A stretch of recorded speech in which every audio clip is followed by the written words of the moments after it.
na profile, tapos 8398 Gcash last number. Ayun yung account ko dun. Dito kayo mag-PM guys, wag sa tele. Sa tele mismo kayo mag-PM.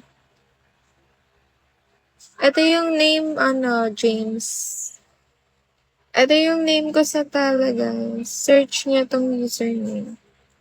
Then, blue check profile. Hindi ako nakaka-reply dito eh. Ito yung username. Last 8398. Ayun yung i-message nyo.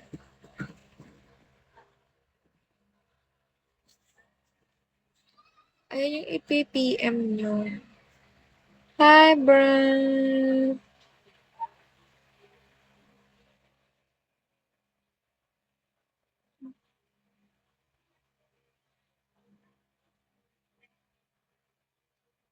Blue check yung profile.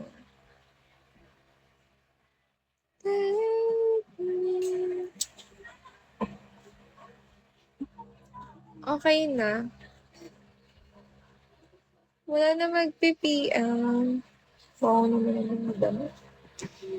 Ay, oh.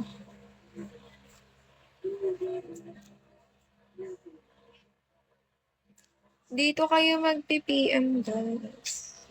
Sa blue check profile. Mag-end na ako guys. Bye! Now na kayo mag-message dito. Blue check. Blue check profile. Doon na lang kayo mag-PM. Bye! See you guys! At walang bot, huwag kayong mag-message din sa mga may bot. Poster yung may mga bot na username. Sa ano lang kayo magme-message dun sa 8398 Gcash last number. Ayun lang yung i-message nyo. Huwag sa bot. Nakita niyo na ba? Last 839. Ito yung Ito yung username. Search nyo tong username, then blue check profile. Walang bot guys sa 8398 last number. Bye! Pag hindi 8398 yung last number, di ko account yun. Bye guys! Now, nakahabol na kayo.